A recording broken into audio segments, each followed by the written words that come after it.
What is happening out there, Roto Scouts basketball fans? Welcome to a Friday? Pretty sure.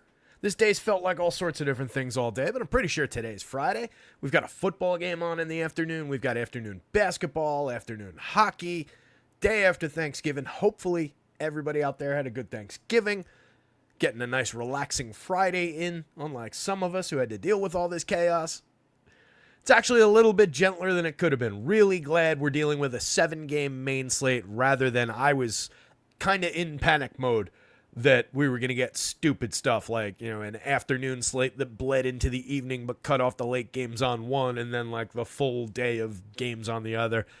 Both sites went sane. They did the same with hockey. Both sites went with an 8-game hockey slate that started at 3. It was a thing of beauty as far as being gentle on those of us that have to project these things and put these sheets together. So it was a nice Friday. A little bit surprised by it, but we'll see what kind of action we get. We do have some question marks. A couple teams with a number of significant pieces coming up questionable right now that could be very impactful for the slate. So there's going to be a lot of ins, a lot of outs to go through. But it's a little bit gentler than I thought it might be. But yeah, hopefully good Thanksgivings out there. I was down at the family house for the day yesterday. Ended up coming back last night, as I think I told some of you was going to be the plan. But a great day with the family. Some delicious turkey and the whole trimmings and everything. A lot of laughs, had some fun. Played a cool game. It's a game my sister brought, and it's like cards, where family type game. And the object is like you have to speak like a Neanderthal, and it's essentially charades concept. Right, there's a word on a card, and then there's like a compound version of that word, and I have to get you to guess it without telling you the word, obviously. And in the convention of that, you can speak, but you can only speak in like one monosyllabic words, one-syllable words. So you can't. You have to very much speak, caveman style. So it's fun. It's a cute game. We had some laughs from it. But yeah, hopefully you guys did well as well. Hopefully everybody did well on the Wednesday slate. I had another nice little profitable day. Didn't break anything through for a win or a top 5 or anything like that, but I had a couple chasers, landed 3 or 4 lineups in the top 1% or top 500 spots, whatever it broke down to. But it was a solid night. Another one with feel like we were all over things for projections. We were all over things with some crazy stuff that happened late, like Jacoby Walter getting into the starting lineup. So all sorts of nonsense the other day, but well handled, I think, as far as people in chat helping out with letting me know things were going on. And yeah, I think we were all over it. So let's go get this one. Anthony Taylor's here. I'm a loser till I win the Millies here. Shannon Thomas. It's Friday. Let's go. I love it. Kenny Woodhouse. Stephen Leibowitz. Gang's all here. We're piling in anyway. So let me get the Vegas board up. We will start there. And let's see. Just reloading. Oh, that's the Pellies and the Grizz. All right. Pellies and the Grizz is just getting underway, I think, or 5 o'clock start, I think. No, it starts at 40, so just about to start. I think I just saw that if you're playing that early game on some kind of slate or in a showdown, Trey Murphy is active for that game, which was a moving part in the Pellies and Grizz game, and John Morant's also playing. But games that we have to worry about, starting at the top of the board, an ugly low total, 208.5 between the Magic and the Nets. The Nets are specifically the team I was thinking of when I was saying that there's a number of guys that could have a dramatic impact on what they're putting out on the court that are currently questionable for tonight. Maybe some top-end pieces out of the Magic side of things. Maybe we have a significant amount of emergent value with the Nets. And I've been moving minutes around for them pretty much through the afternoon. I actually forgot to... bear with me. I just want to drop the most recent version of the projections up on the site because I was just shuffling those Nets minutes around. Because it depends. It's going to depend on who's available and who's starting.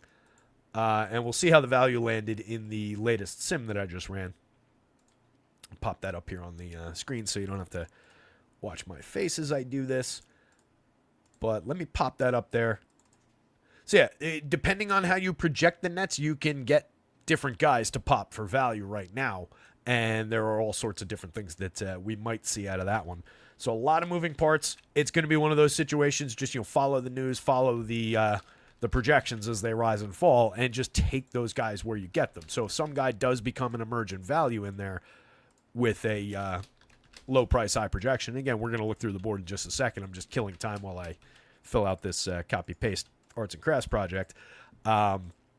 But just follow those numbers, because whoever it is that does start coming up or does go away from if you saw him earlier in the day and now he's not coming up, it would be very much just because of minutes changes on the back end. Okay, that's there. Let me put this up on the site. No real changes in the news. We did get a couple pieces of recent news, but it's just shuffling some status, but no concrete ins or outs from that. But we're getting back into it just momentarily. Bear with me. Put the link in there so you guys can get the CSV. It is just so many clicks and so many uploads and things to remember to put all these things where you guys can reach them and they can be valuable for you. All right, it's updated on the website, and I just got to drop the table up there.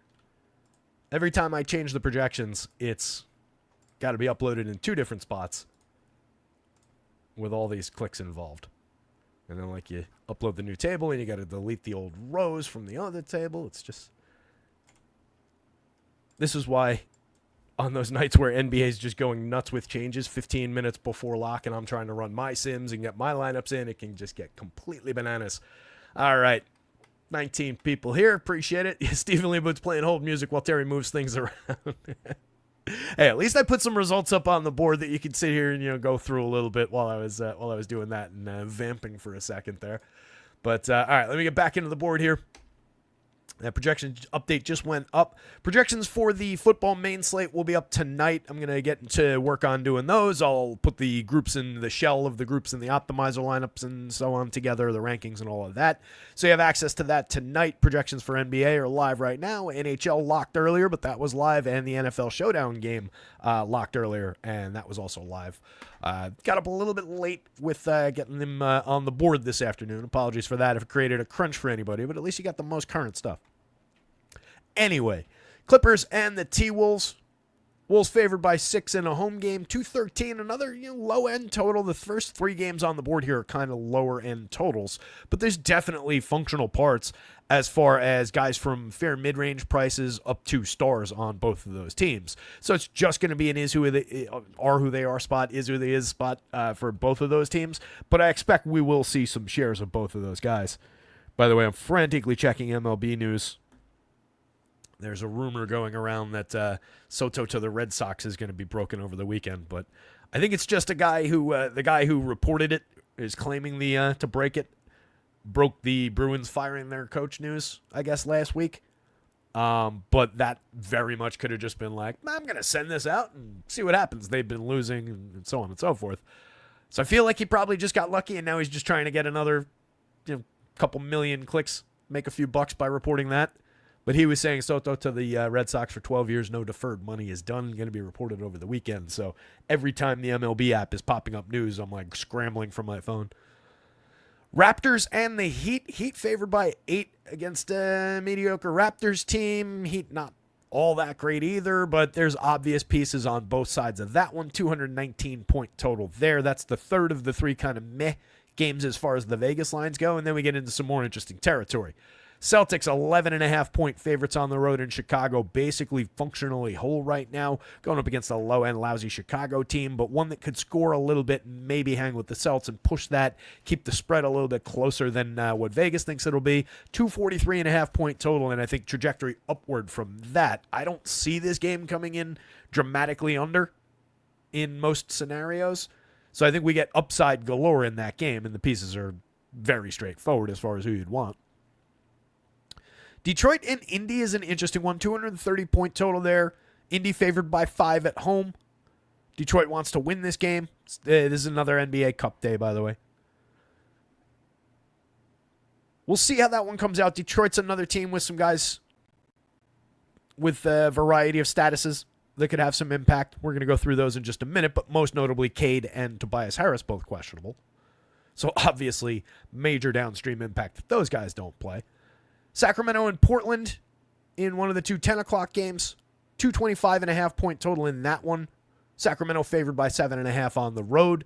No DeMar DeRozan, no Trey Lyles in that one. So we've got some functional parts and then some bonus upside for the key pieces who play a lot of minutes up at the top of the board there. And then a lot of missing pieces for Portland with some potential additional news to come. So that's just going to be it's Portland and the Nets as far as where stupid things are going to happen, and we're going to get weirdo type values, and we've got to really watch the starting lineups. That one coming at the end of the night could shake things up, but we've kind of got it straightforward around the big man, which was the interesting situation there. Robert Williams is doubtful. Klingon is out. Ayton is in. So it's just kind of potentially another DeAndre Ayton show, but we'll see how he came up. He's going to be is what he is. That's how it's projected right now. It's more the guards and the shuffle there that could get interesting, so we'll see. I do think it could create some upside opportunities, though. And then rounding things out, OKC and the Lakers, just a 3-point game. OKC favored on the road in LA, 230-point total there. Obviously, it's a game with at least, four-star caliber players of varying degree, depending on how you wanted to rank them, and then a solid handful of functional mid-range guys. I expect we're going to see some pieces from that, probably at the top end, and then, declining shares down through the wings and so forth. But that's an interesting game at the end of the night. I kind of like getting additional shares of that one. We'll see how that came up. As far as the ins and the outs go, so the news that came out just like a half hour ago, Delano Banton downgraded to questionable, Chris Murray upgraded to probable, Scoot Henderson downgraded to questionable. Additional probables, Luke Cornett, Lonzo Ball, Jimmy Butler, Haywood Highsmith is available, so is Nikola Jovic, so is Drew Smith. Dunk Robinson, Terry Rozier are both probable. Really hate how the Heat, I feel like they're just trying to be obnoxious about how they're reporting a lot of these because they list a bunch of guys and not even starting the day as probable. They just list them as available, and then they have everybody else probable. It's just annoying. It's an annoying team as far as how they run things. Don't like dealing with the Heat at all, and they're playing in a low-end game. But all those guys are probably going to play since they're probable idiot. All those guys seem as though they are more pretty much definite rather than any kind of question mark. But that's how they're listed. AD and Dalton Knecht are also probable at the end of the night. Questionables gets more interesting. Norm Powell currently questionable. Could create a little bit of a shakeup for offensive creation necessity for the Clips. Dorian Finney-Smith, Nick Claxton, Cam Johnson, Jalen Wilson, all questionable, which is the impact I'm talking about for Brooklyn. Dalen Terry, Kobe White for the Bulls. Cade Cunningham, Tobias Harris, Kevin Love, Chris Murray, all questionable. So some noteworthy players there, and again, some crunch for Detroit if Cade and Tobias don't play. Outs, Kobe Brown, Kawhi Leonard, PJ Tucker, Joe Ingles, Paulo Banchero, Gary Harris, Bojan Bogdanovic. Stumbled on that one. Noah Clowney, Jalen Martin, Dennis Schroeder is Dennis Schroeder is out and has been all day, so he's been projected that way. But that's, again, there's a lot of crunch here for the Nets. Daron Sharp's been out, but Cam Thomas is also out. So that's where the mix and depends on how you move 4 to 6 minutes from one guy to the other. And it's going to be really important to see the starters for the Nets. Patty Williams is still out. Isaiah Jackson, Andrew Nembhard, Aaron Nesmith, Ben Shepard, James Wiseman all still out. Bruce Brown, Grady Dick, Kelly O, Emmanuel Quickly all still out. Alex Caruso, Ousmane Dieng, Chet Holmgren, Nikola Topic both out for basically the season. Topic, I think, is out for the season. Jalen Williams with a Y is out.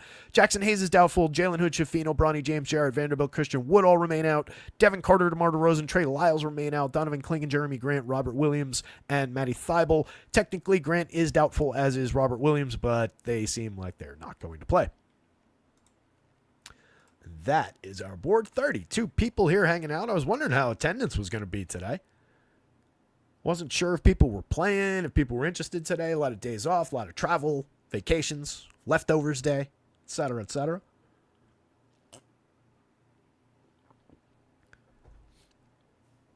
Power saying Boston, Chicago will be tight minutes. It's a real cup game. I feel like Boston's just going to be, solid, tight rotation anyway. And then Chicago, there is a little bit of impact. If we get, no Kobe White would obviously be an impact. So we'll see what happens there. And, yeah, there is some cup game action as far as, who wants to win, who doesn't really care. I didn't want to actually go through this, but...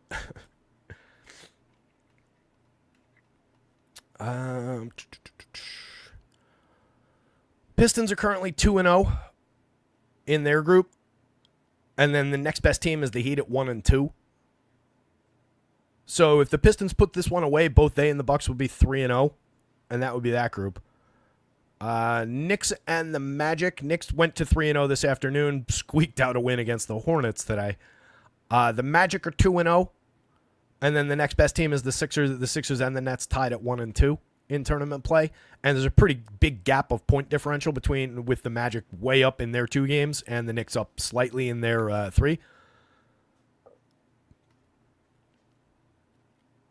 The Bulls and the Celtics to that point are tied at 2-1. So yeah, that is actually a critical game. The Hawks are playing right now. They're winning 112-98 with like 2 minutes left in the fourth.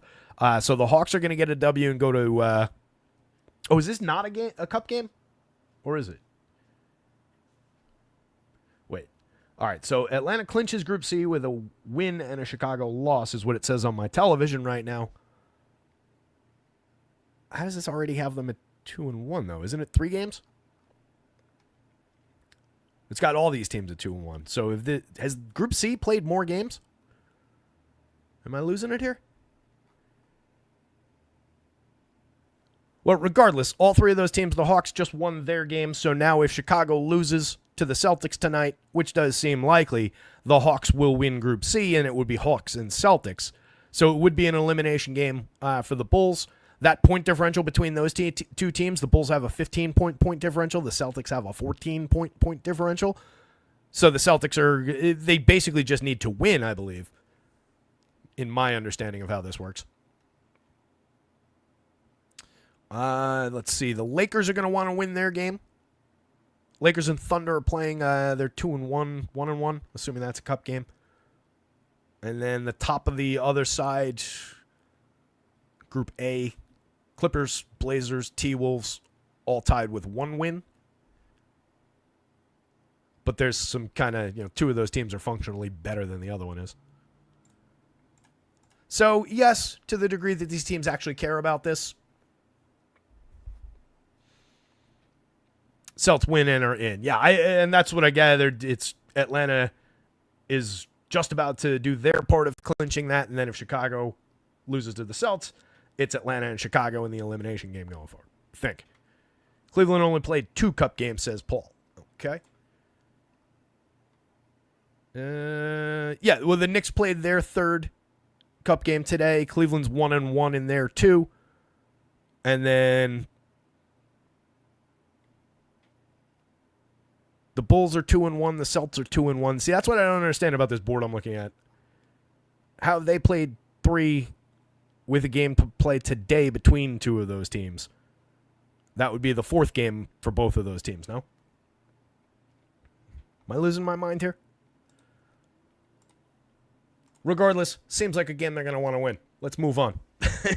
My take on a lot of this is typically if they're out there playing, these guys do want to actually win these games regardless, but I guess it matters a little bit more. Anyway, let's get into some of the positional breakdown of this thing. I'm going to knock Ronnie Holland off the top of the slate here. He is completely irrelevant for whatever reason. He didn't go through on DraftKings. I assume they changed his name again, and I just got to catch up with it, but he won't be in the way anymore. So, Jacoby Walter at 26 minutes right now, and again, got the start the other day. Ended up playing 27+, and put up 37.7 FanDuel points as a total shocker. He went from 0 minutes projected. I put him in right at, I think, 26. Might have been, it was 26 when he joined the starting lineup. I believe that was out after lock, if I'm remembering correctly. Yeah, Paul, yes, it does. I do think the Celtics want to win that game. I do think the Celtics are serious about, competing for the NBA Cup, moving on. They don't want to get embarrassed by the Bulls in this situation. But I think the general point, kind of still stands that that's just the most appealing game on the slate anyway. It's the Celtics against the Bulls, who are terrible defensively. 243.5 point total is by far the highest on the slate by 13.5 points. So that's by far the juiciest game on the slate. They're the biggest favorite on the slate. So there's every reason in the world to want to go there. But yeah, that just adds fuel to the fire of wanting to get Celtics, especially from the top end. It could juice minutes where they're winning, and in a normal game, maybe they pull Tatum and Brown after 34 minutes and they play 36 like I've got them projected instead in this game, or maybe they play 37, so on and so forth. So, yeah, it just gives a little added upside to who already look like. I mean, there's Brown, there's Tatum on the overall board. This isn't sorted by position yet. So they're pretty critical. So let's get into it. But yeah, Jacoby Walter looking like a big piece and could play more minutes than what we got him projected for, or might not play at all. He went from not projected for minutes the other day to the starting lineup. He's just 36 on FanDuel, 34% of the top 150, and gently above the field. More dramatically above the field on DK. He is the dead minimum on DraftKings. So honestly, even if he goes down to 22 minutes and just like a fair expectation of some playing time, that's going to have an impact on the slate.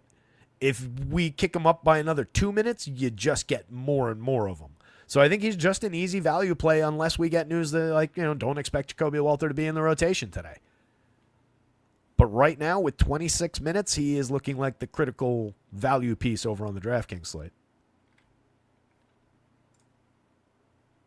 Let's see what the actual ownership number looks like.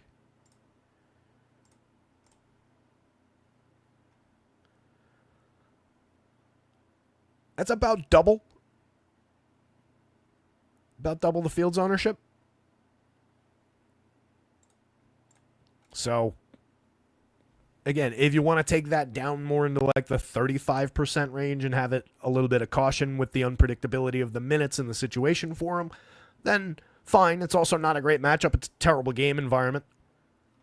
So, there's reasons to be skeptical about the success, for sure. That's 219-point game environment with their 8-point dogs. But they could also feed the upside of just, if you're giving them minutes already, give them some more. Malik Monk, fair piece of value in his own right. 5,400, both guard spots on DraftKings. Same price, both guard spots on FanDuel. He landed in actually more of our top 150 at 45%, but that's a little bit of an undercut where the field is. On DraftKings, we got him a little ahead of the field, 42 and change. But decent enough per minute guy, 1.0 on the nose across both sites so far this season, but was a little bit better than that last year, 1.08.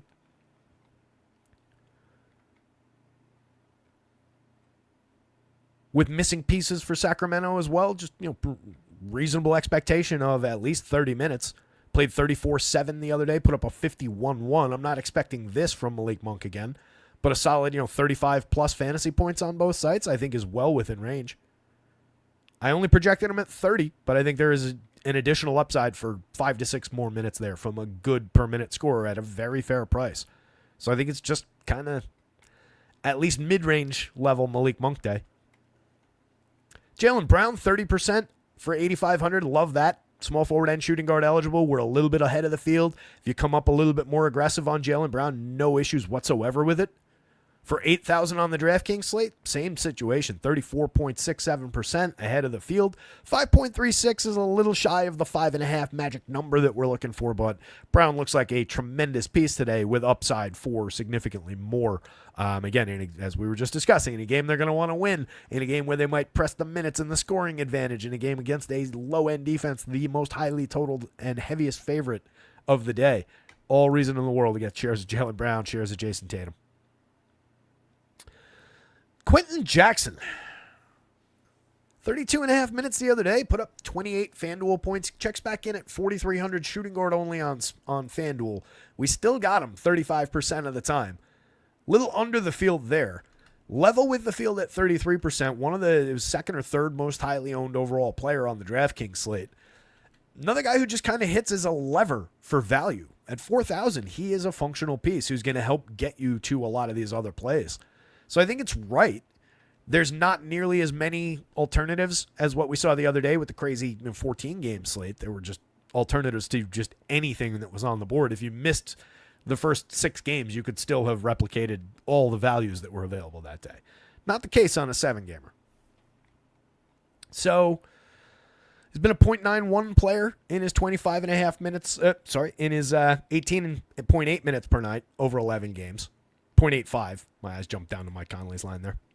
0.85 per minute, 0.84 on DraftKings. Reasonable little assist rate for the small sample at 16.4%. Hasn't been much of a rebounder. Has been a little bit reliant on some scoring. Again, small sample. We'll deal with fluctuating minutes. But right now, the way he's projected, looking like a piece. If you see his projection drop below 20, he's lost, several minutes and would be significantly less valuable with every point below 20 as far as a median projection he goes. If he dips down to 21 to 20 itself, fine. Start to get concerned and start to shave your shares if you see him go down below the 20 mark.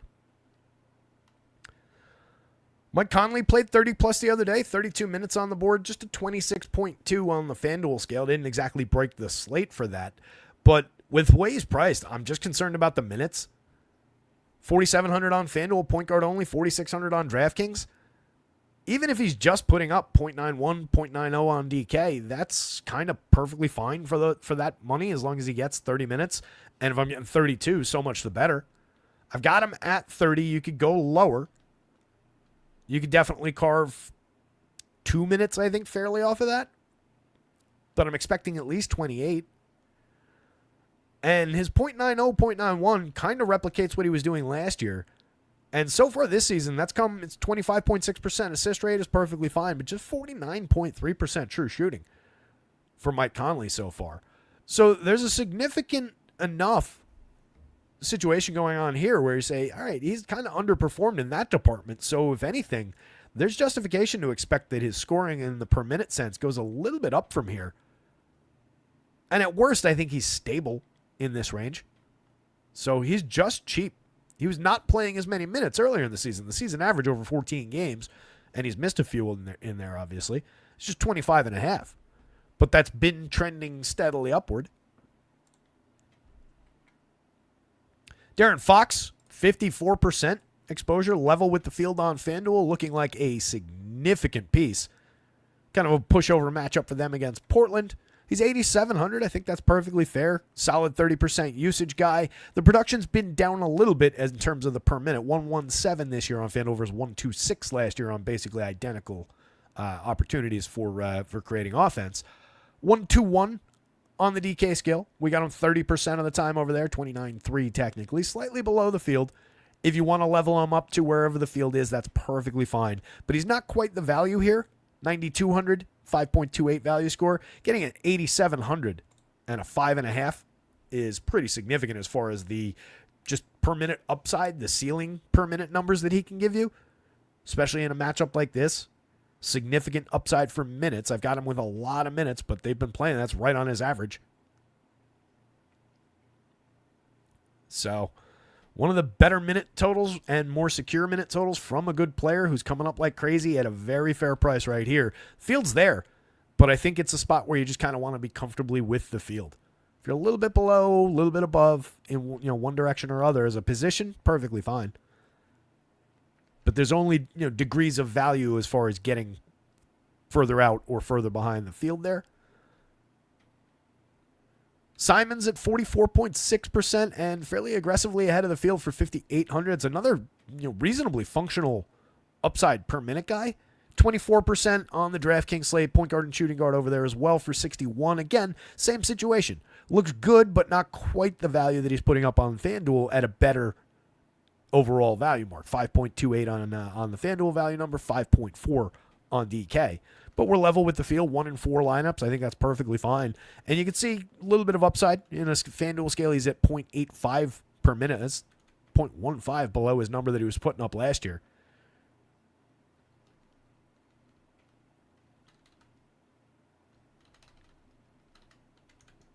Shooting to there is your culprit. 31.7% from 3 this season. He's taking 7.5 a game. He hasn't been shy about shooting them, but he's only making 2.5. If this goes well, I mean, and there's reasonable expectation that it would. 50.5% true shooting so far. Assist rate is fine at 22.9%. You don't expect him to be much of a rebounder, but you get the right game where a couple of additional threes fall and he just regresses back to the norm.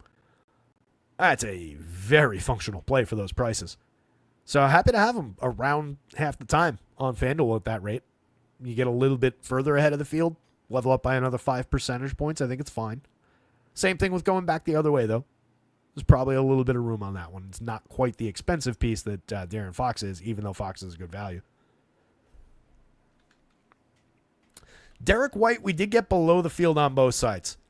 Given the quality of that game that we've discussed several times already, if you take a few more shares or end up with a few more shares in your sims, your process, and same thing with Drew Holiday right after him, different prices, definitely fine to get a little bit more of either one of those guys. They could be supported by an aggressively good game environment that dramatically favors their team. So I like both of those players. They're both decent for their prices at worst. Derek White can give you significant upside days. Drew, they're fewer and farther between these days at 0.79 per minute, just 16.5% usage. Good facilitator still, good defender, but you kind of asked to do a little bit less as far as like carrying scoring load for this team. So between the two, I'd rather probably pay my way up to Derek White and a functional 5 more minutes, better per minute mark, more shots, more opportunity for scoring. On DK, they're 68 and 5,000, and we got more of the Drew Holiday play over there. We only got 1% of Drew at 5,500 on FanDuel. Not really a piece of the FanDuel slate. Again, you could get more, but not really looking critical.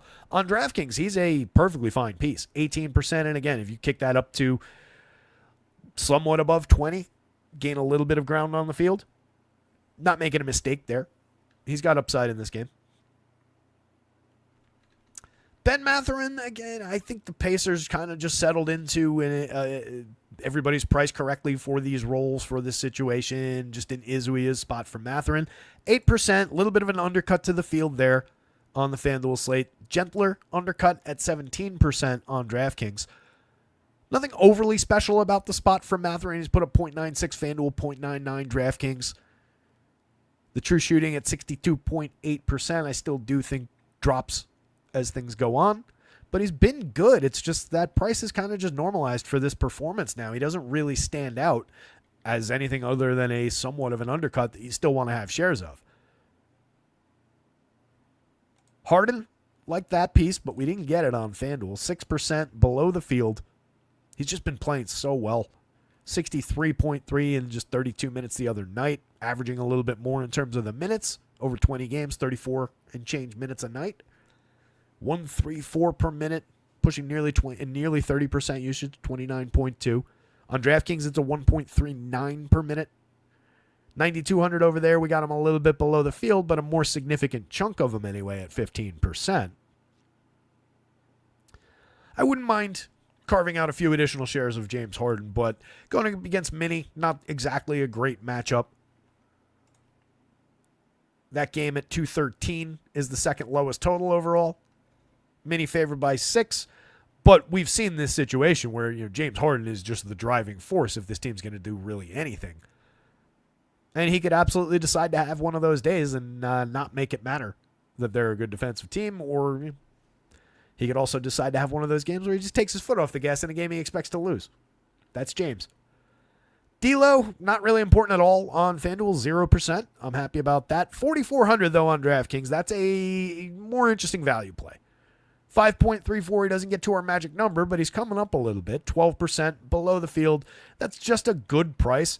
Not a good player in particular. He's 0.90 per minute on DraftKings this season. That's down a little bit. Last year it was 102 per minute on FanDuel, 0.88 this year. So similar slide down the board on the DK scale, but does still give you some facilitation upside. On the right day, you catch a little bit of scoring. If you get him at that price and he goes back to the 1 per minute, maybe catches a couple extra minutes, it's not bad. I do think there are more opportunistic value plays above him, though, at those prices. I'd rather have any shares of these $4,000 and $3,000 and even $5,000 guys. Just not a lot of love for D'Lo, really. Scotty Barnes, level with the field on FanDuel. Same deal on DK, 10%, a little bit below. But if you take that up 12, 15, wherever the field's at, that's fine. Scotty's a good option. Both forward spots on FanDuel, point guard and small forward on DraftKings gives him nice flexibility across all the guard and forward eligible spots. So I like that. And you get it with point guard eligibility rather than shooting guard. So it's a nice twist to that guard forward eligibility. 132 per minute so far in his 8 games, 33 minutes a night so far. Don't mind it. Give him 34.5 today. You could argue for a minute or two less. You could argue for a minute and a half more if you just wanted to project him at his absolute ceiling. Again, that Toronto-Miami game is not the most appealing game environment, but he's one of the upside players.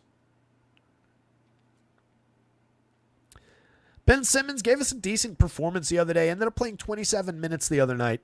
We were talking about him as where those shares at point guard center were going to fall on that big FanDuel slate. And my top lineup, actually, despite everything I said throughout the show, ended up with him in a center share after all the shuffling. I changed multiple times in post-lock changes with all the news that broke and everything. Had Ben Simmons in, we were in range of the top spot. And I had Ben and two players from whatever the other late game was. From the Dubs game. It was Ben and Wiggins and Buddy Hield in that lineup. And Buddy just had kind of an okay day, and Wiggins had kind of an okay day. But the one that really just crushed my hopes and dreams was Ben Simmons, because you get to the fourth quarter and Simmons is it's a close game, sits longer than might otherwise be expected. Then he was in and out of the game a little bit as they were trying to close things out. It was just frustrating lack of return for sitting there saying like, ooh, all right, we got that many minutes left. The little FanDuel scoring widget. Got that many minutes left in that lineup. That could be good. If Ben plays, gets himself to 30, maybe we get there. Just fell short. It's just a frustrating player that way. But can give you fairly significant nights. For the season, he's been at 0.98 per minute on the FanDuel scale, and he was actually better at 1.11 last year. I think there's reasonable upside to that 1.1, 1.15 type range any given slate. Not a high usage player. Not somebody anybody's going to mistake for a shooter, but he's a good rebounder, good facilitator. So I do think the way he's coming up, you get a little bit here, you're okay. If you take more, though, against the field, I don't know that I would want, say, 15. If I have 10, that's fine. Same deal over here. I don't know that I would want to get it up to 15. I think being a little bit cautious, especially with no MPE on the DraftKings slate. But definitely, I've got him at 26. He played 27 the other day. And if you catch that 28, 30-minute night, he doesn't do it often, but the per-minute numbers escalate him as an important value play pretty quickly. Keon Johnson was one of the guys I was moving around as far as minutes. I had him higher than this earlier in the day, so if you're using that projection set, this is the new version. He didn't come up at all on FanDuel at 24 minutes. It's only 4,100 there. He's only shooting guard eligible. Played 20 minutes the other day, but played 30 the game before that. So kind of caught in between as far as what they're going to do with minutes with all the missing pieces for Brooklyn and some more question marks on the board. At 3,200 point guard and shooting guard, he does still come up on DraftKings. 10.6%. He's a 6.2 value score at that mark. He's just kind of held in check a little bit by the minutes. But if you were to give him 4 more minutes, project him for like 28 in going back to 2 games ago, then he's up here. So one to keep an eye on for sure. If you see these projections climb, where the hell did he go? If you see him, the further he gets above 20, you see him at like 22, you start to get excited about that value play. You start to make that value play more. Not a great per minute guy, 0.75 per minute on DK this year, 0.83 on FanDuel last year, 0.72 this year. So down about a tenth of a fantasy point per minute in his 17 games and 14 minutes a night. But just, cheap building blocks is all we're after with some of these plays. It's never going to look great given that low end per minute mark, but at least has drawn decent usage in the situation he's been in, a little below league average at 17.4. Last year, 21.2%. So can take some shots and create some scoring. Shaden Sharp right now, 18.6%, 8.6% on the DraftKings slate, level with the field on both. 6,100, small forward and shooting guard eligible on DraftKings. 61, same price, but point guard, shooting guard on DraftKings. I meant FanDuel before with the forward eligibility. It's a little bit different positioning across sites, a little bit different flexibility as far as how he bounces off of other plays. Probably why he's getting into a little bit more on FanDuel overall. Definitely with some lingering question marks as far as who's going to be available for Portland today. That's one that probably only has upward trajectory. He might gain, a point or two on just an uptick in usage. Maybe goes 34 minutes to 35 if I have to shuffle the minutes around. Played 37-1 the other day, has easy upside into the 37 38 range. So a functional play right now, and one that could maybe look a little bit better, but he'll never break as a critical must-have value at these prices. He'll just start to look a little bit better relative to where he is right now, or maybe relative to where the field is. But you're talking At most, I think we're getting to like 25 here and maybe a little bit more angled up from the field. Maybe 12, 15 here. Same deal.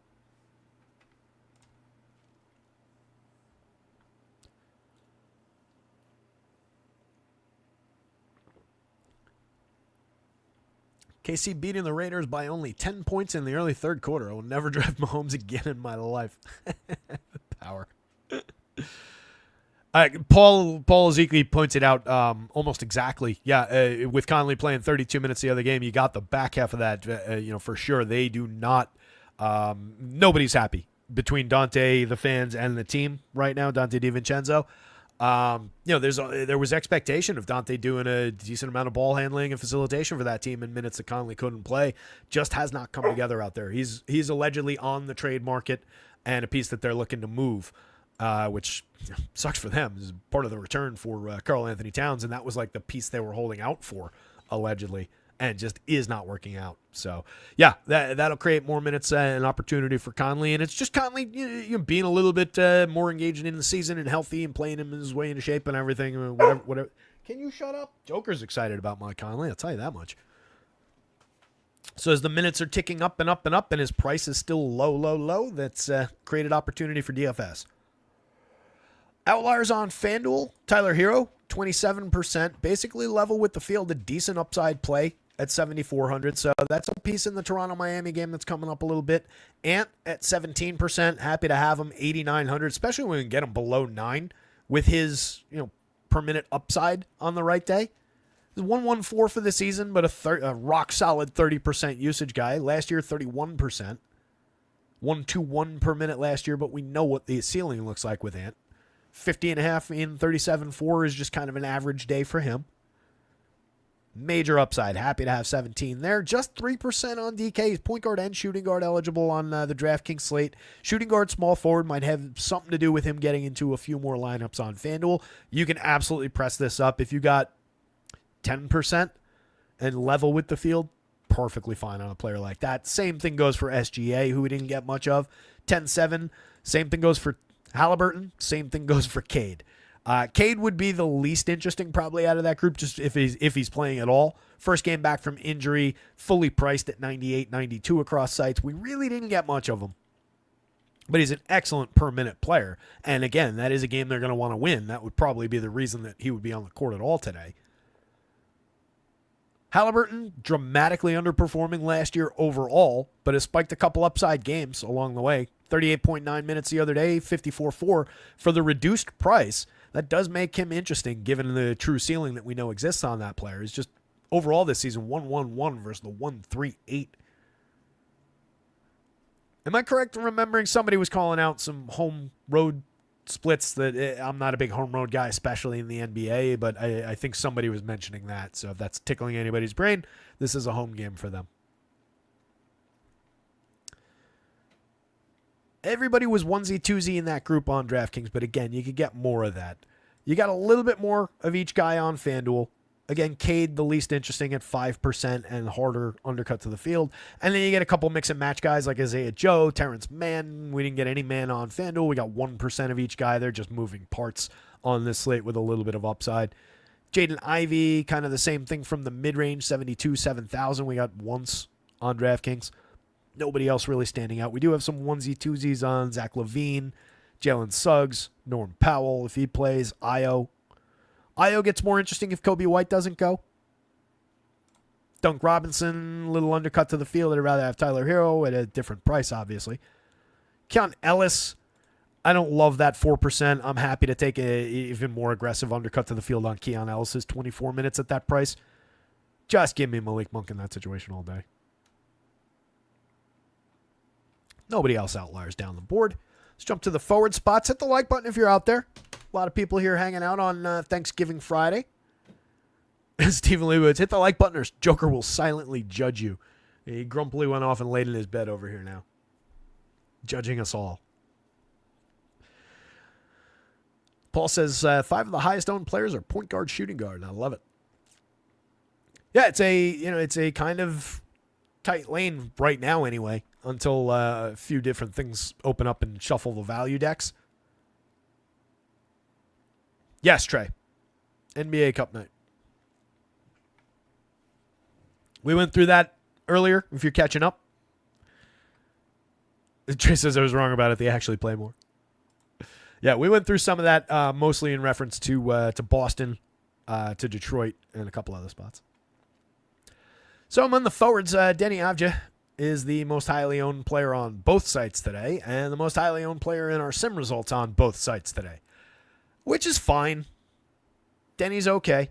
1.01 per minute on 19% usage this year, 1.02 per minute on 19.6% usage last year.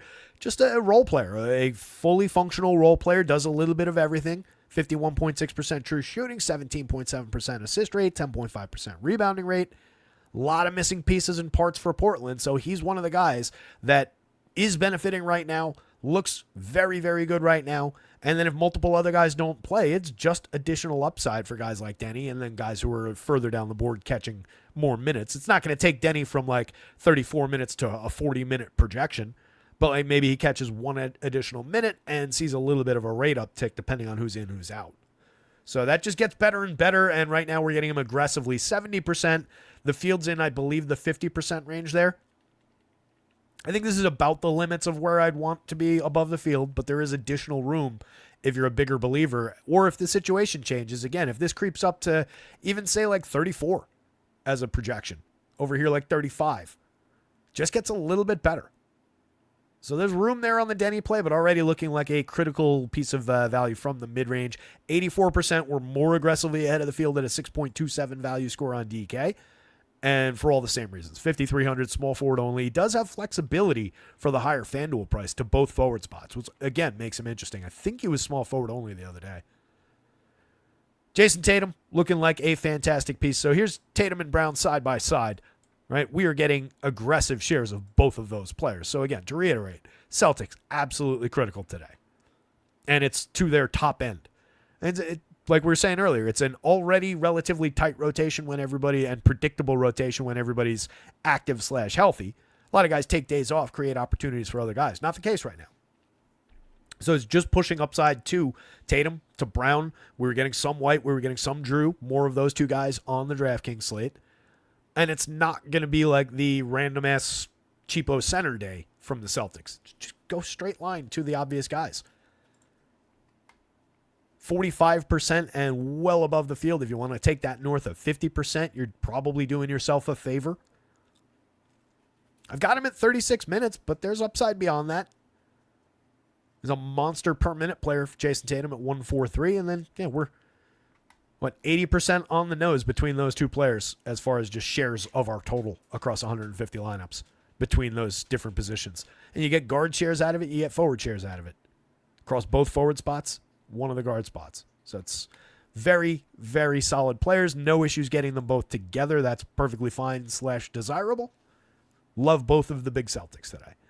Quentin Jackson, we talked about a little bit, but again, 33% and level with the field as just a functional piece of value on this slate. Trendon Watford is looking like that on DraftKings, a lot less so on FanDuel. Center only FanDuel doesn't give him much value. 4% popped up a little bit, just projected at 21 minutes. On DraftKings, power forward and center for just 3,900, coming up nearly 1 in 4. A little bit ahead of the field. It's a much better piece of value for the DraftKings price and the DraftKings flexibility of positions and the lack of a single center site. So just a lot of things working against him as a value play on FanDuel right now, but definitely a movable part at worst for a low price on DraftKings. Just be wary that you're talking about, a little bit below or maybe trending slightly north of 1 per minute, but just about 21, 22 minutes, at least in this configuration. So one to watch for value, but I don't know how much more upside there is that's invisible to where the projections are at right now.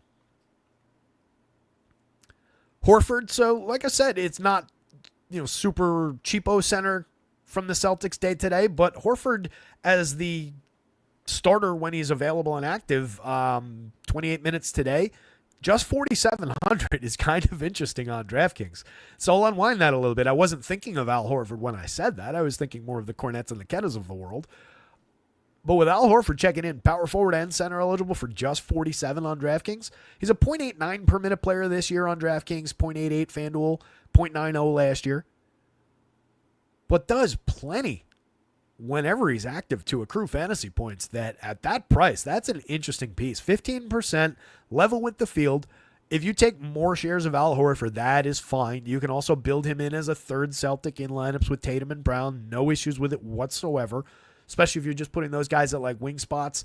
You drop him into power forward or center on that slate, and you're perfectly set up. So Al looks pretty good. Jay Crowder. Dead min priced on FanDuel. That's an outlier. I hadn't thought to think about that yet. Played 27 minutes the other day in his debut with the Kings. And again, with no DeRozan, no Trey Lyles, should have that opportunity to go right back out and play another 27 minutes. I gave him just 26, but he's not even a good per minute player either. Like, so there's at least a lot of caution that comes with this for the fact that he could easily just deliver that 13-point game that he put up the other day. But he doesn't need that much on top of that 13-point game to give you maximum value at your dead min price, both forward spots on FanDuel. 60% share, way above the field. Feel free to undercut that if you're not a believer, but it's just about that minimum price and the upside for getting 25 plus even, or 24 plus minutes for 3,500. The fewer minutes he plays, the worse his per minute marks become.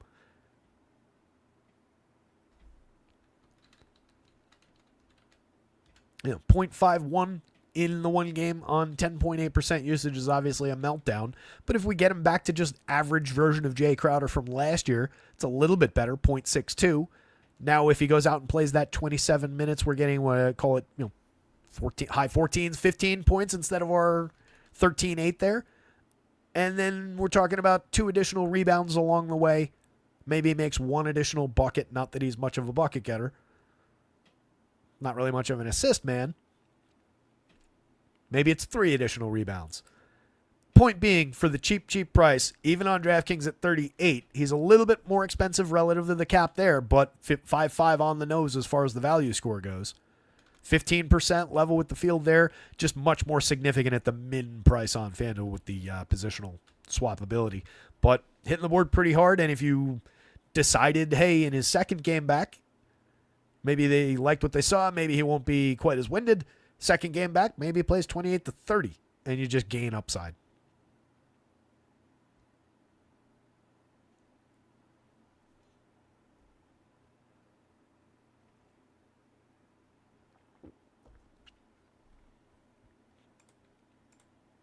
I think Horford is hurt that the Bulls do not allow threes at a high rate. He needs that for his ceiling. Anything can happen, just saying. That's a fair point. I don't have the rate of at which they allow threes in front of me, but that game environment's just going to float guys, upward as far as just how things are projected and how all the math of this works. But yeah, if there are reasons to peel back on plays like that, it's to your advantage to know those things and to point them out. So yeah, Al could gain ground or could lose ground from that for sure. Somebody else pointed out a minute ago that there's an impact with Porzingis being back to just the general big man minutes there as well. So a little bit of a crunch going on with that. As far as how that's projected out, though, I've got Zinger at 26. I've got Al at 28. And I think it's just kind of them coming in who they are situation at worst, with a little tickle of additional upside for either of them if things break right. But the clear value from the Celtics is the aggressive upside for Jason Tatum and Jaylen Brown. Less so for Derek White and Drew, but they're both big pieces on DK. And then we get less important as we go down through the Horfords, the Porzingises, and then into the Pritchards, the Sammy Hausers of the world. So yeah, if that's a potential reason to peel back a little bit from our 15, not that we got aggressive on it, and I don't think he's over projected for the situation.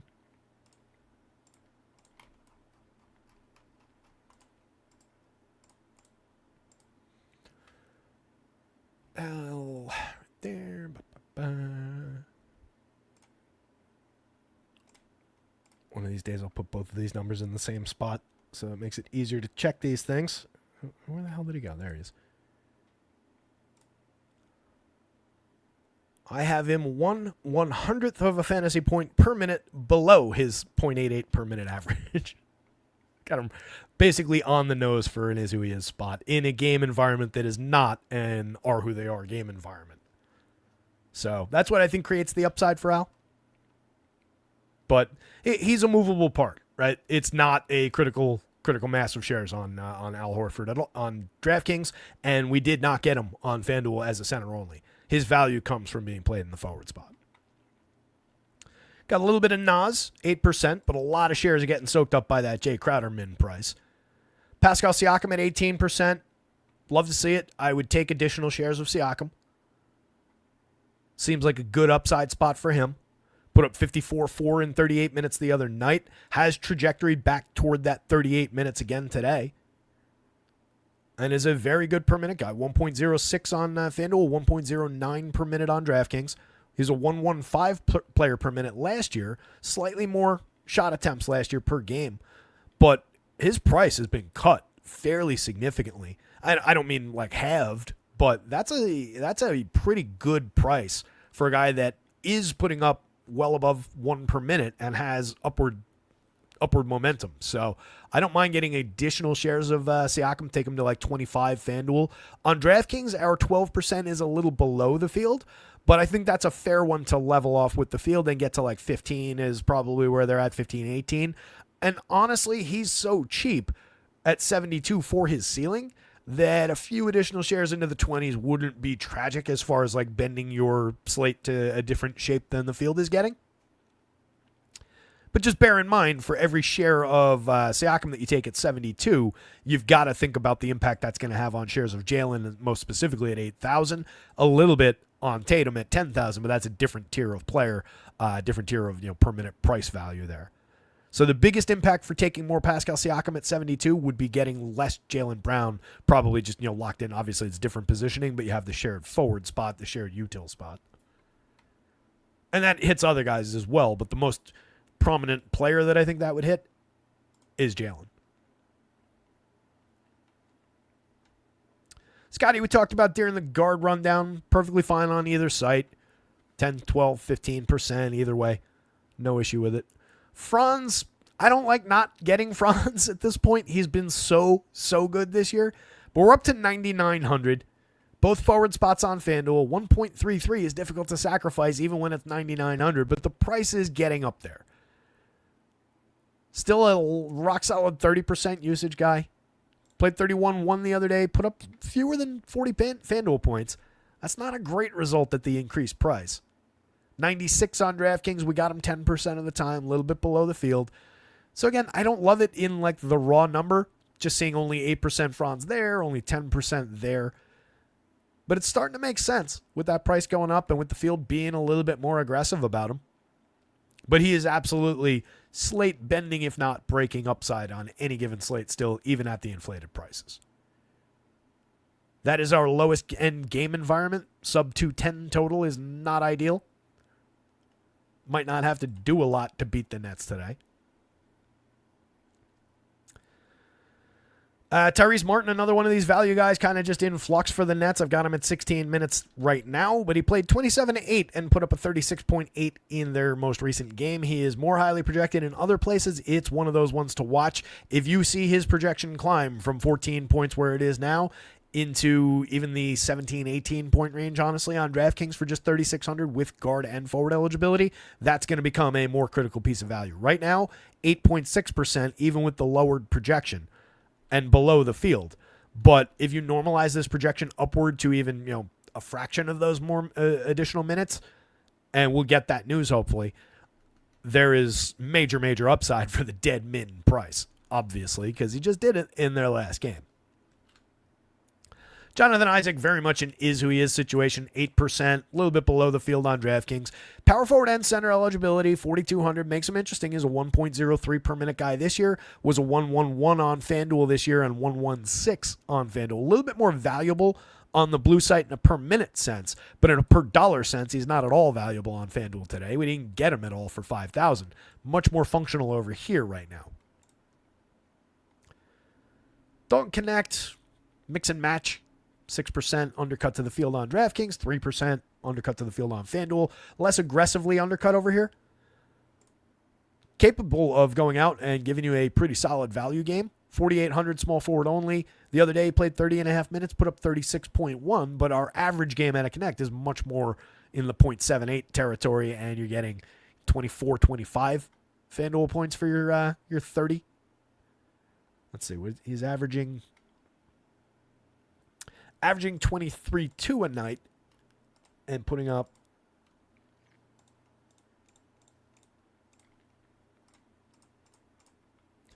season-long FanDuel average on that 23 minutes a night is just 18 FanDuel points.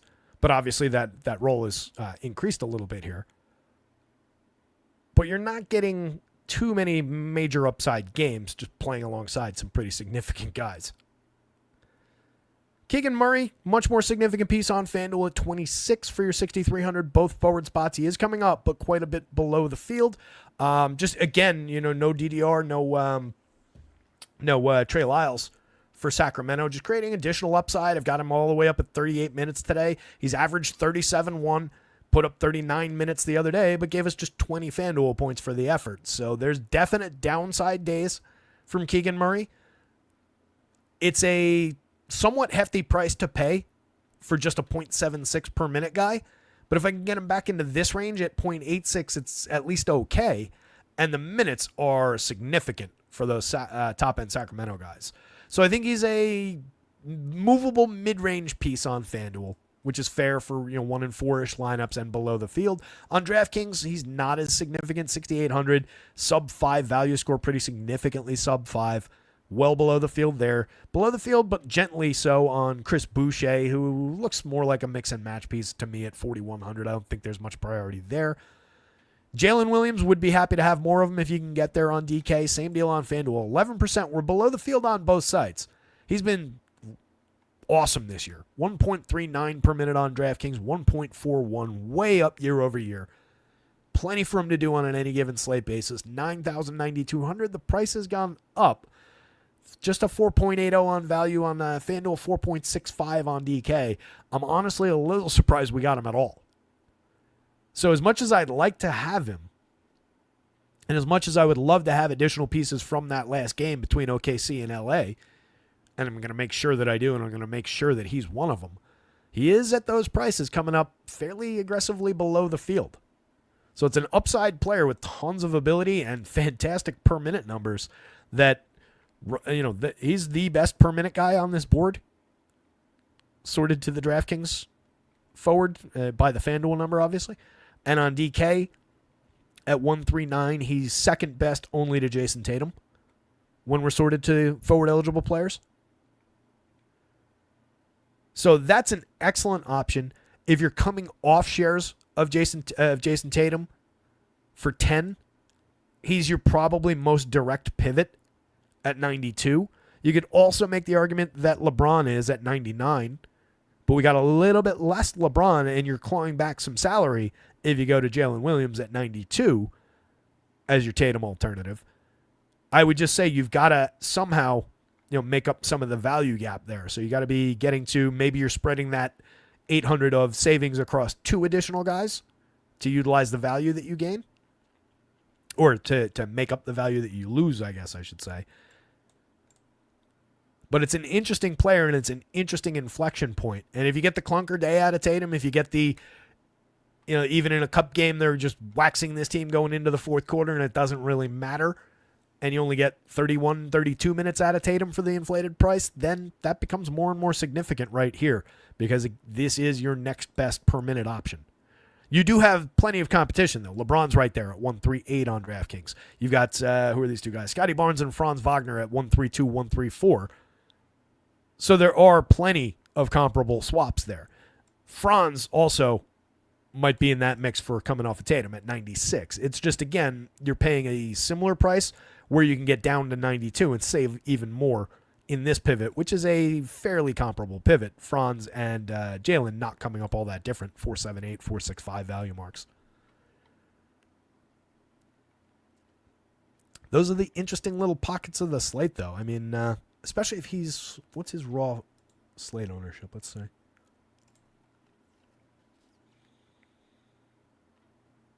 Yeah, so I mean, that's barely scraping the double digits on a player like Jalen, so that's another reason to consider that pivot a little bit. Our 45% on Tatum is ahead of the field, but that puts the field in the upper 30s. And if I can go to this play for my 800 less as my pivot, or this play to the same point, or LeBron, and I'm dropping down on that play into guys who are just owned at 8-10% by the field and getting a little bit more aggressive on a position on one of those guys, building up from our 10% Franz if he's going to be at 10-12%, so on and so forth. There's some value in doing that, but the math is strongly on the side of Jason Tatum shares. So just bear that in mind. The more you change, the further away you're getting in the woods on a different path from everybody.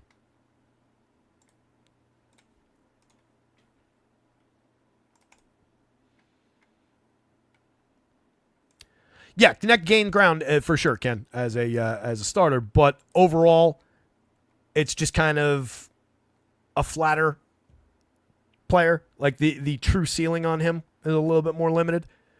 But yeah, we see upside to a point per minute ish.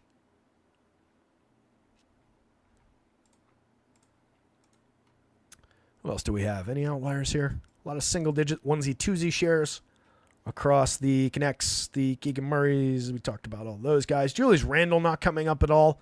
Minnesota already sour on him, as well as the other piece of return in the Karl Anthony Towns trade.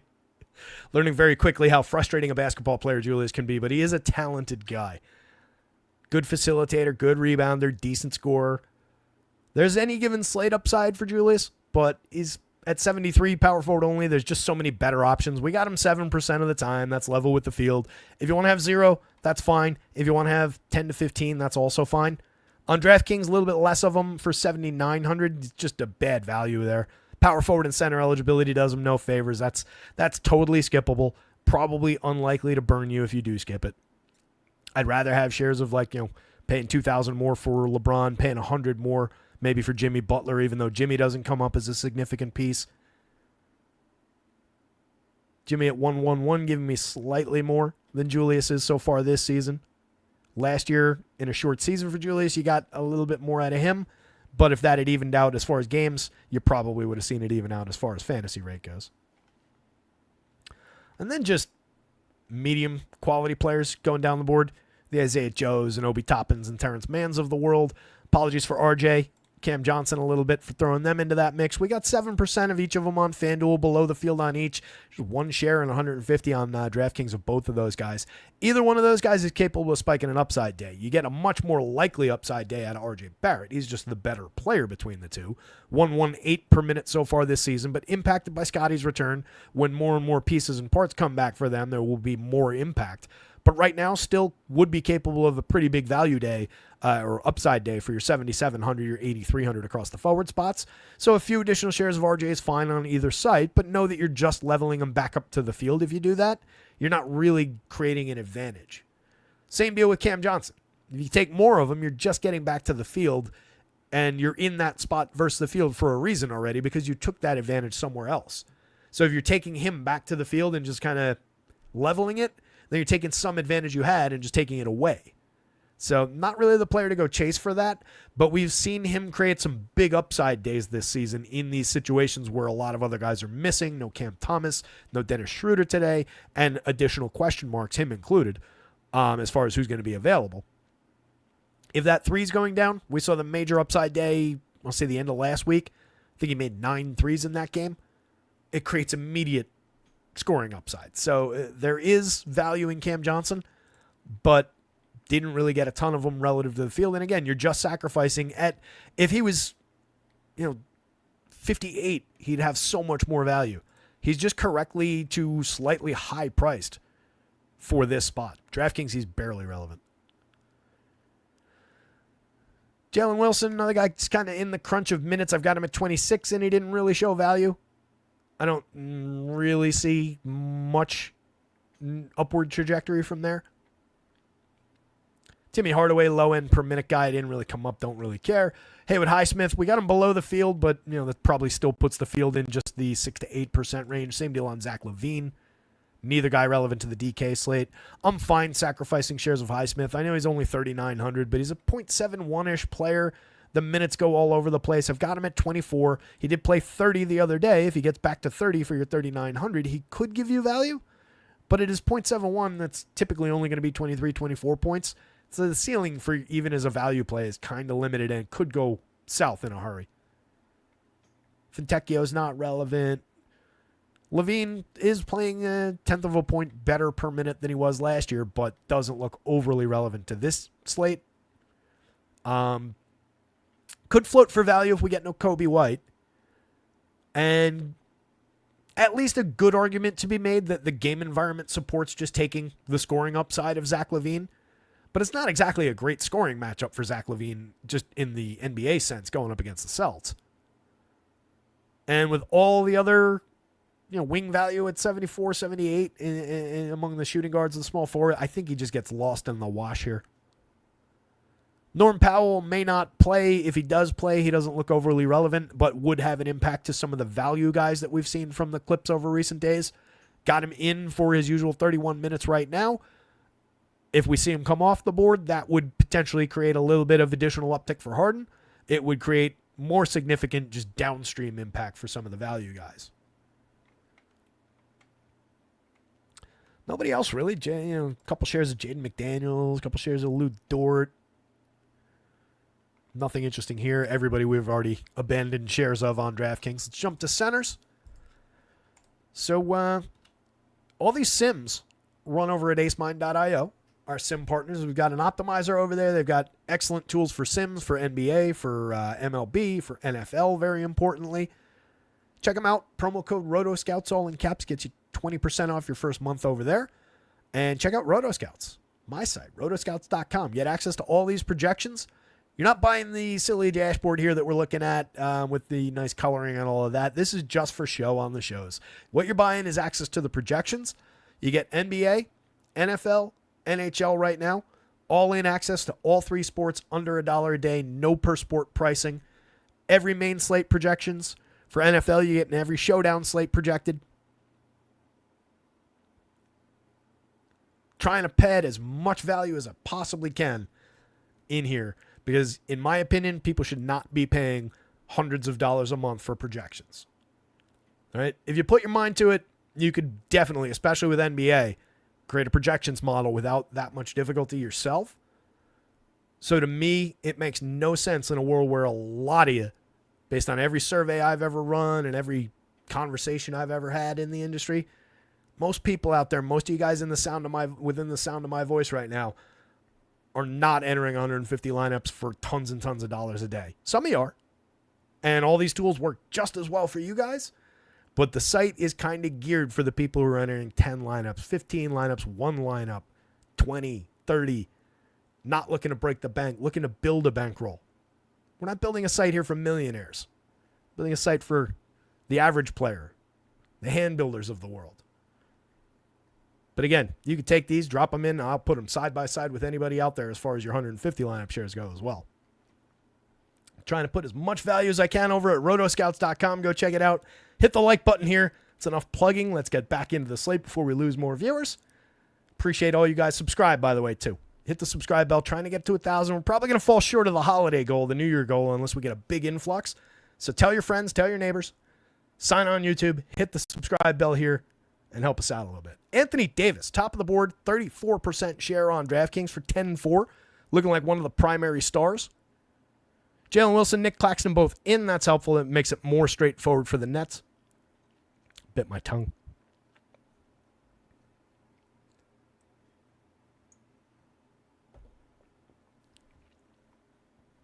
So, love getting AD in significant shares in that game at the end of the night. The fact that we're getting some AD, we're getting some LeBron makes me want to get to some additional shares of SGA just to create some swappability and to just chase the upside of that late night game. So I kind of like that approach.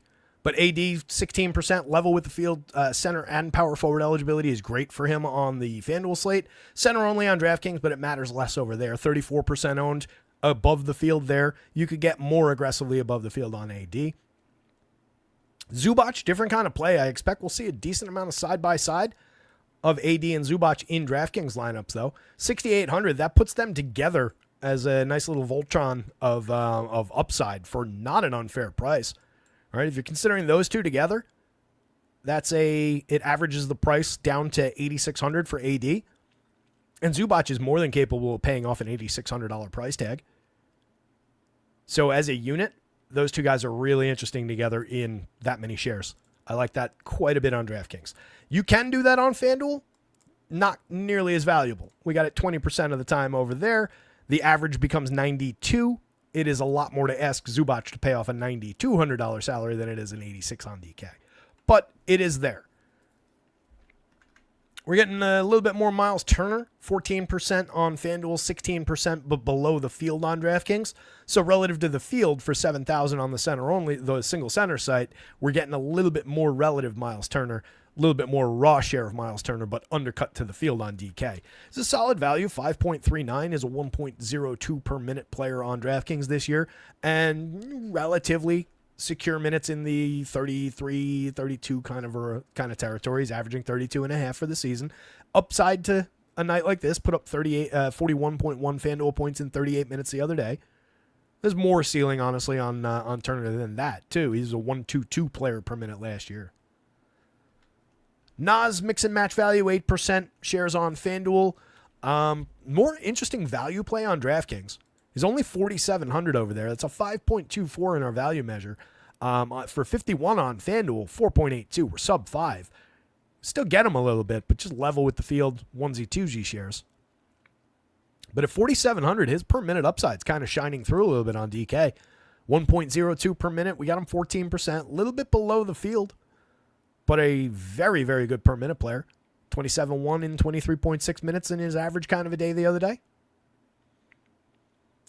Big share of Sabonis. That's interesting, too, from the other late game. 45% Sabonis on FanDuel, where we've been getting him a lot to start the season, but less so over the last week as things changed out there and his price changed a little bit.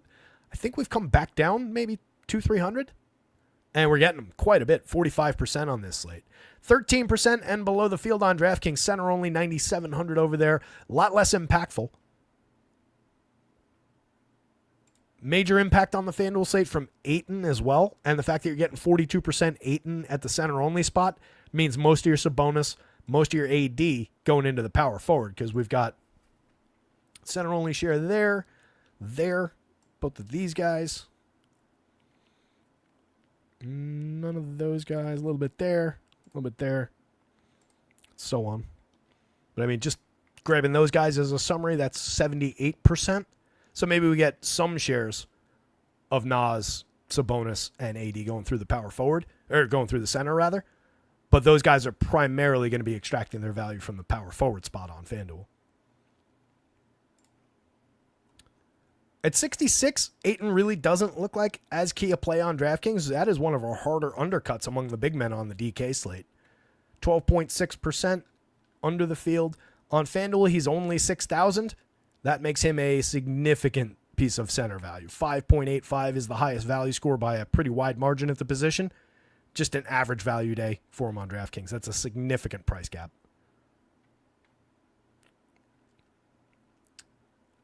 Jonathan Isaac, we talked about during the forward breakdown, but again, a little bit of value on DraftKings, not really showing much at the higher FanDuel price, where he's got better per minute upside, but better per dollar upside is getting him into lineups on DraftKings.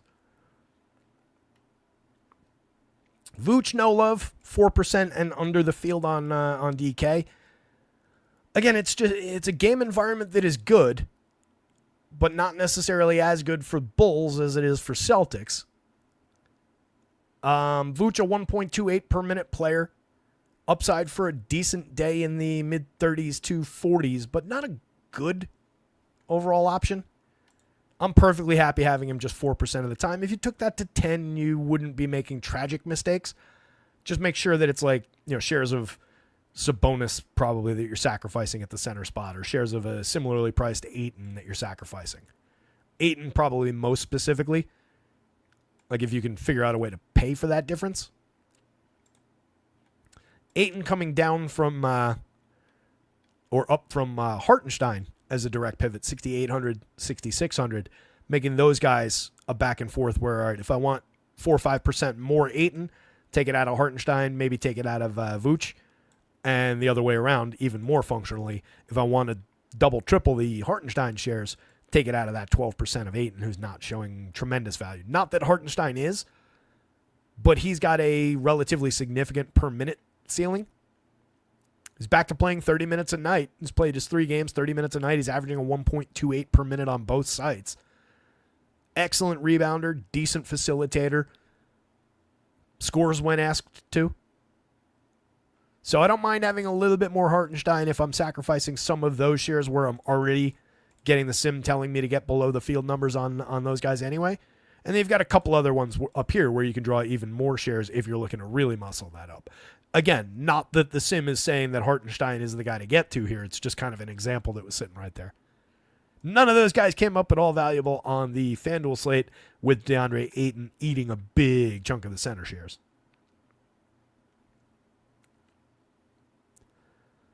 Mo Bamba for the dead min on DraftKings?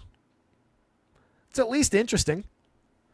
It's not exactly a high projection, just 16 minutes. He's played 14-4 in his 6 games since coming back, or in his 6 games of the season. Put up 19.8 in a 16-minute stint the other day, or 2 stints probably of 8 minutes each. I didn't check it, but I assume that's how it broke down. It's just the fact that you can buy a reasonably secure 1 and change per minute for the dead min, but I don't know that it's actually a real piece of value. Because even if he's good, even if he has a multiple standard deviation outlier game in terms of his per minute mark, that's still going to be functionally capped by that. I feel like I've said the word functionally like 37 times on this show. It's going to be a little bit capped by what is probably a pretty hard minutes limitation. As I'm saying that, let me just double check. What did he play?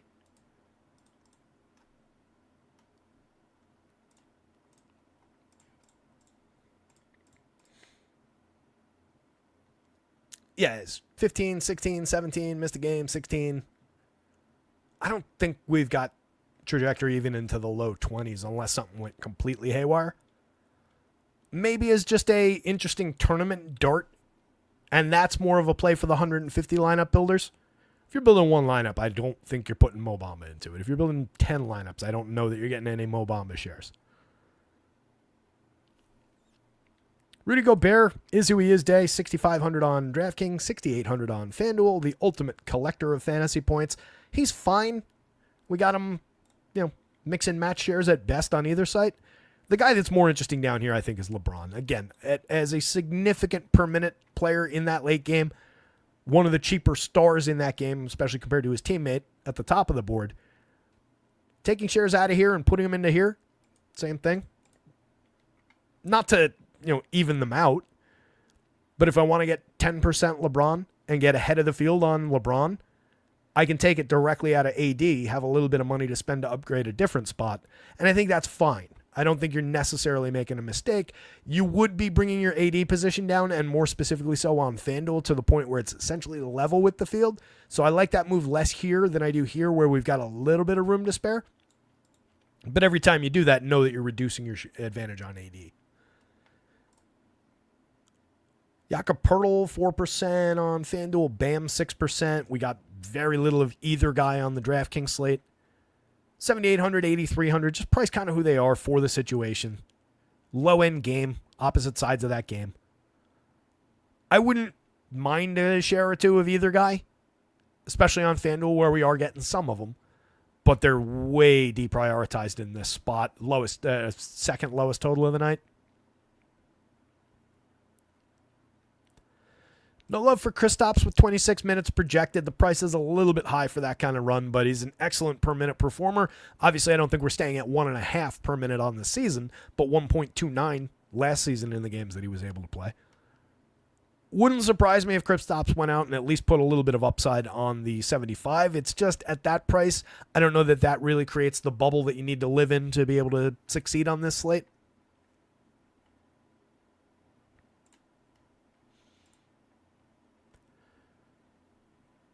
Power's favorite DK center is 8. That's interesting. Why is that, Power? I'm just curious. Because I'm not necessarily seeing it that way. Again, we are getting him, but we're well below the field at our 12%. Field, when this ran, we're not quite half the field at that 12%, but we're hovering in the half range. I just think he's a little bit less valuable at that 66. But again, that puts him at a 5.3. We're truly, our magic number for value is 5.5.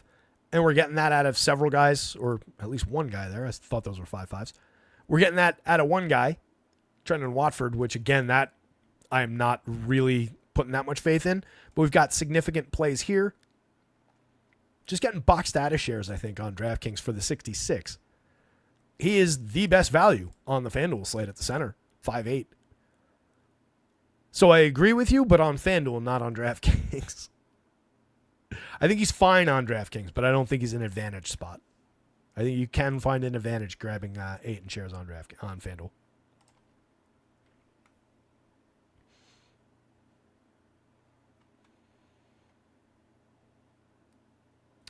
Paul saying, I think the 6K centers have a chance to get 6X. If you get Hartenstein, Zubac, and Ayton right, you will have leverage over the AD takers.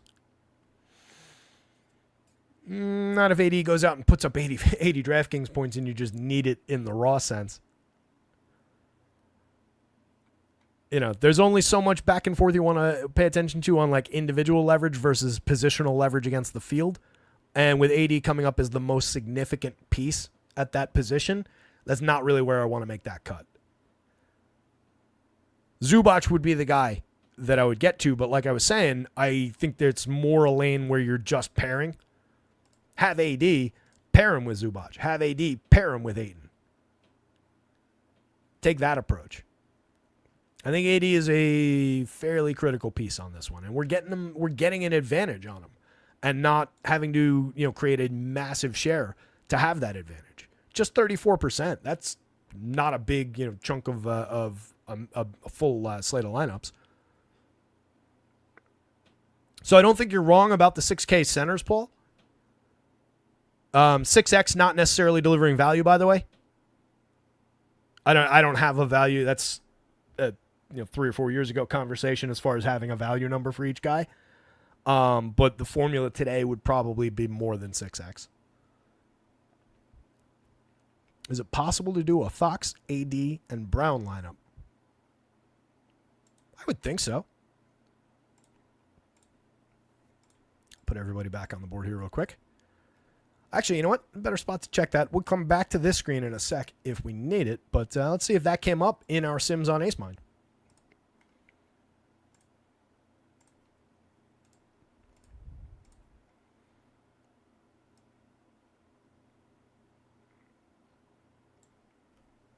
So who are we looking for? Fox, AD, and Brown.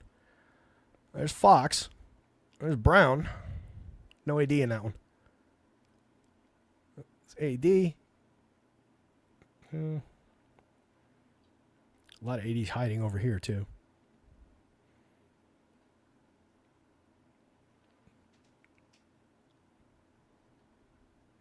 I mean, this one's got 80 Tatum, and then several guys that you could if you took the Zubac and D'Lo shares, you could mash that up together, take some out of here, and create that lineup price-wise, I'm pretty sure.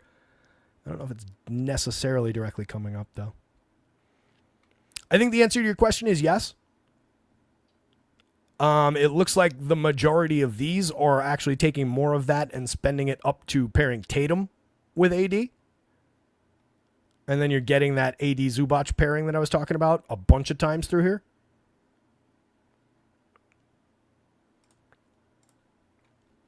But yeah, I bet you if we perused the full top 150 here, we would see that combo of those three players in here probably more than once. Yeah, you can see, you as you said there, Paul, it might have to play the min-price Walker, Q, Jackson, and Monk. You can see shares of all three of those players in here. There's some shares of Quentin. Monk, we're getting a lot of Denny. Again, he was a very solid piece from the mid-range. You're getting your Jacoby Walter shares here. And then there's some Monk over here. And there was more Monk as we scrolled down. Oh, there's Jalen, Fox, AD right there. And Jacoby Walter and Quentin Johnson are in that lineup. As is Miles Turner, Jay Crowder. There's probably some flexibility around those guys. Jay is fine. Miles Turner, maybe you could get that to Zubac. But there's an example, and it was one of our top 25, call that, lineups. That lineup right here, let's see. That got those three players and only spent 49.5. So you've got 500 in your pocket to improve that lineup, and you've got some swappability around some players that are already in that lineup. This version, that lineup performed pretty well in this sim. Let's bring back $128 on your 15. Not our top performer, but it's no slouch in a sim of, the full slate. What did I run it as? Five times 30,000, 150,000 iterations of this slate. That held up. So, long way around to answering, yeah, Paul, it's possible and potentially desirable to put AD, Fox, and Brown in the same lineup on DK. We do see a little bit better performance out of some of these that have like two of those guys. Oh, this one's got them too. Or is this the same lineup? Did I not? Yeah, all right, that's the same lineup. So some better performances in this this 150,000 sims that are summarized by this dashboard out of some of these lineups that use the same value players. Like there's a Monk, Jacoby Walter, and it's getting you Jason Tatum paired with AD. And you're still getting like a decent scorer like Simons. You're getting a decent value play with a fair NBA trustworthy player in Mike Conley rather than like throwing value darts. You could sacrifice that Horford share and see if you can get somebody else in that spot or some of these. But there's enough in the mid-range between Monk and Denny, and then at the low end between guys like Walter, guys like Keon Johnson, guys like Quentin Jackson, that you're creating plenty of opportunity to roster double pay up spots. Triple if you're going to like 9K guys rather than the top shelf. But there's a lot to work with. And that is not a bad construction to throw in there. That's pretty solid, Paul. I won't put it on the screen or anything, but that pivot that you just called out for that lineup, I like that. Keep an eye on Watford. But on DK, he was definitely showing significant value, and he's coming up like crazy in these sims. So, yeah, if you're able to just make that pivot out of the gate, I like it quite a bit. Ton of Conley at the point where you're not going Conley. I think you're getting interesting returns in the fact that we're getting a fair amount of Harden there. We're getting some Derek White, some Ant, some Ben Simmons. So it does look like it's either Conley or a reasonable amount to spend at point. A lot of value going through shooting guard.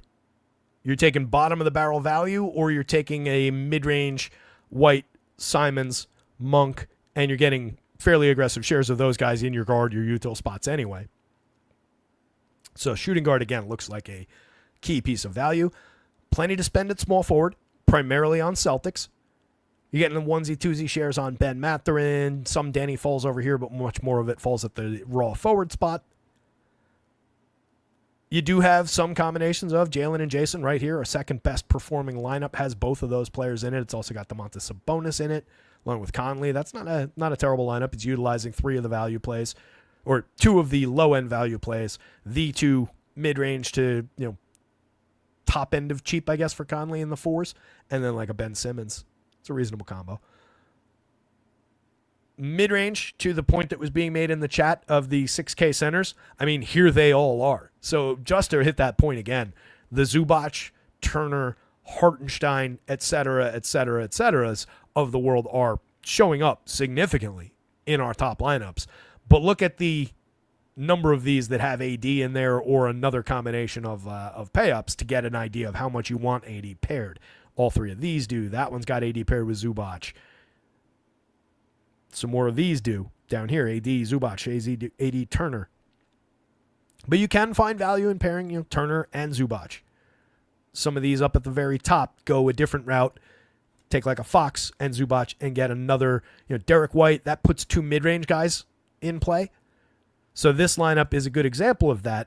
If you don't go to AD, you're using your 6,000-ish center on Zubac, and then you get a high-end value player or a high-end performer that we've been talking about wanting to have shares of and getting to in Fox at the util, and then you get a flatter board of mid-range guys with one real value dart kind of around the Trendon Watford, the 3Ks, and you're getting more value from 5 and 6K, D-Lows of the world, the Malik Monks, the Derek Whites, the Denny play. So this doesn't get as heavy air quotes desperate for value as throwing both Keon Johnson and Quentin Jackson, Jacoby Walter and Quentin Jackson into lineups. That is the correct construction because there is real value on those guys. So it's not saying don't do that, but it is saying that there is a different path that is functional again, that is somewhat viable there. So there are decent parallel paths through the dark woods tonight.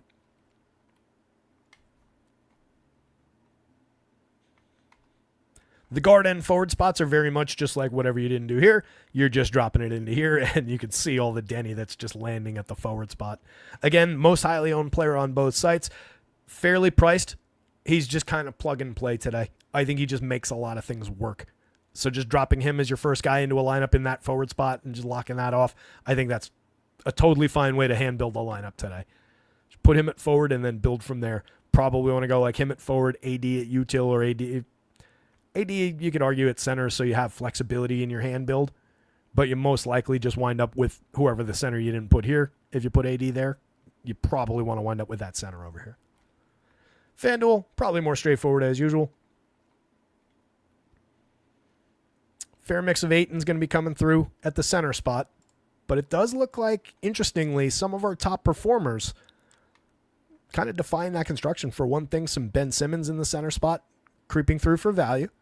So again, Ayton does consume 40% at the center of these top 150. But that's a solid group of mixers up top with some Ben, with some Zubac, even some Watford.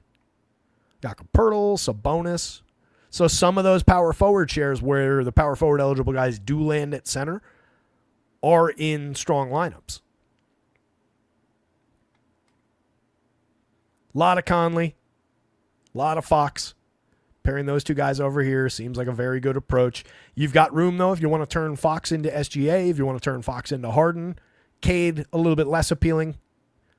Anthony Simons, if you want to dip for a different, value-ish option. It's not a direct comp to Conley, but this one's getting you Simons and Harden, Monk with Jacoby Walter. It's actually kind of a good lineup. Simons on the right day could hit a nice little upside score and probably not going to be crazy popular.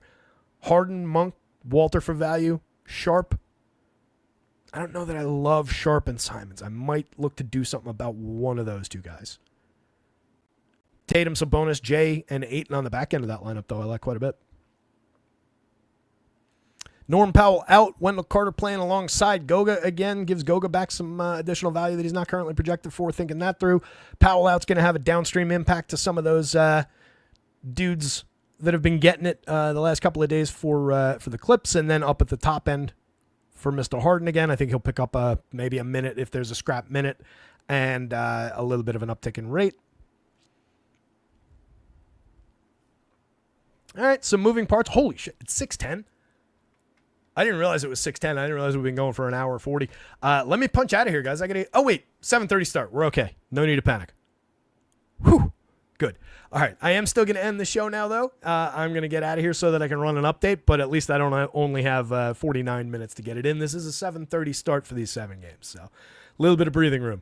Let me go get that updated. You guys absolutely rock. If you haven't done it already, hit the little like button down there. Make sure you're jumping into the Discord. Let's build up that Discord and get the chatter going in there. It's always more fun when everybody's talking and sharing plays and giving each other shit in the Discord. So hop in there if you're not in. Check out rotoscouts.com.